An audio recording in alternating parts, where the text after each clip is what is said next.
ప్రభువైన యేసుక్రీస్తు వారి అత్యున్నతమైన నామంలో అందరికీ ప్రైజ్ ద లార్డ్.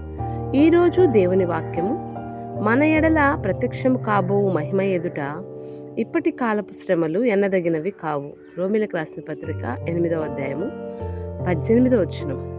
శ్రమలో ఉన్నావా? ప్రభువు నామమును బట్టి ప్రభువునందు విశ్వాసం ఉంచావని నిందింపబడుచున్నావా? తృణీకరించబడుతున్నావా? ఎన్నికలేని దానిగా చేయబడుతున్నావా? ఎన్నికలేని వాడుగా చేయబడుతున్నావా? బాధపడద్దు. ఎందుకంటే ప్రభువు నామం నిమిత్తమై నువ్వు పడే ప్రతి నిందకి పరలోక రాజ్యంలో ఆయన నీకు ప్రతిఫలం ఇస్తాడు, బహుమానం ఇస్తాడు, ఘనపరుస్తాడు. అందుకే ఒక మాట ఉంది, నువ్వు క్రైస్తవుడైనందుకు బాధ అనుభవించిన ఆ పేరును బట్టే నువ్వు దేవుణ్ణి మహిమపరచు అంటాడు. అవునండి, ప్రభువు నామం నిమిత్తమై మనం పడే ప్రతి బాధకు ప్రభు ప్రతిఫలం ఇస్తాడని నమ్మి విశ్వాసంతో ముందుకు ధైర్యంగా కొనసాగుతాం. దేవుడి మాటలు దీవించునుగాక. ఆమేన్.